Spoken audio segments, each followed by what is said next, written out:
మే 8వ తారీఖు నాడు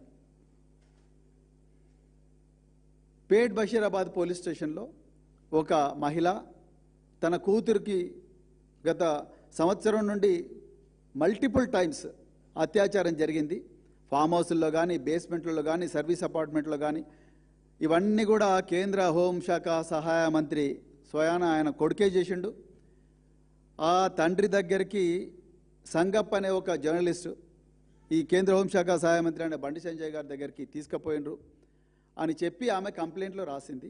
అది మీ అందరికీ ఇక్కడ 4-5 సార్లు దీని గురించి మాట్లాడినాం. దాని తర్వాత ఆ నిందితుడు బండి భగీరథ్ అరెస్ట్ కావడం, ఇప్పుడు ఆయన చెర్లపల్లి జైల్లో ఉండడం జరిగింది.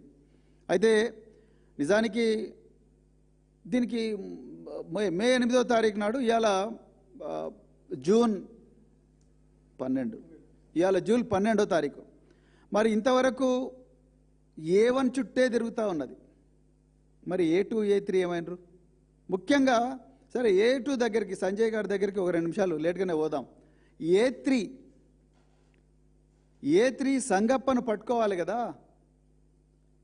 ఎందుకంటే సంగప్పకి ఈ విషయం అంతా తెలుసు. ఆ సంగప్పను పట్టుకొని ఆయన పట్టుకోకపోయినా ఆయనకు నోటీస్ ఇచ్చి, బాబు ఒకసారి నువ్వు పొల్యూషన్కి రా, నీతో మాట్లాడాలని చెప్పి ఆయనకు ఒక క్వశ్చనైర్ తయారు చేసి, ఆయనకు ఒక పాలిగ్రాఫ్ టెస్ట్ అంటే లైట్ డిటెక్టర్ టెస్ట్ పెట్టి, నువ్వు ఇవన్నీ చేసినావా? మరి ఆ అమ్మాయి తన 161 స్టేట్మెంట్లో, తల్లి పోలీస్ కంప్లైంట్లో, తల్లి ప్రెస్కి ఇచ్చిన ప్రెస్ నోట్లో ఇవన్నీ కూడా చాలా క్లియర్గా రాసింది. 164 స్టేట్మెంట్ హానరబుల్ మెజిస్ట్రేట్ ముందర ఆ అమ్మాయి చాలా క్లియర్గా చెప్పింది, మమ్ములను సంగప్ప కేంద్ర హోంశాఖ సహాయ మంత్రి శ్రీ బండి సంజయ్ గారింటికి, హైదరాబాద్లో ఉండే ఇంటికి తీసుకొని పోయిండు అని చెప్పి ఆ అమ్మాయి చెప్పింది, వాళ్ళ తల్లి కూడా చెప్పింది. ఇంకా ఇంతకన్నా విలువైన సాక్ష్యము ఏం కావాలి, విలువైన ఆధారం ఏం కావాలి?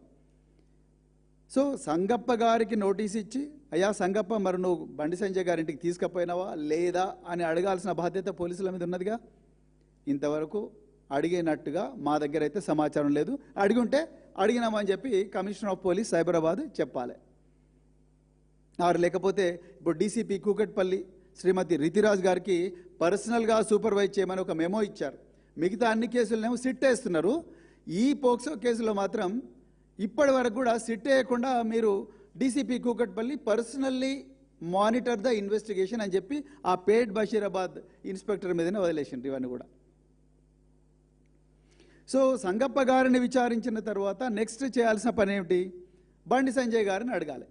అయ్యా బండి సంజయ్ గారు, మీ దగ్గరికి అమ్మాయి తల్లి, వాళ్ళ నాన్నగారు, సంగప్ప నలుగురు వచ్చి మీరు కూర్చున్నారా లేదా? మీరు మళ్ళీ ఆ అమ్మాయిని ప్రత్యేకంగా లోపలికి తీసుకుపోయి ఆ అమ్మాయిని బెదిరించిండ్రా లేదా?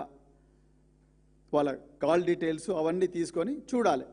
మరి బండి సంజయ్ గారిని కూడా విచారించినట్టుగా తెలవడం లేదు. అంటే నిజంగా విచారించుంటే తెలుస్తుంది. మరి కేంద్ర మంత్రికి చిన్న వాళ్ళకే నోటీసు, ట్యాపింగ్ కేసులో అయితే రన్నింగ్ కామెంటరీ పెట్టిండ్రు కదా 300 రోజులు.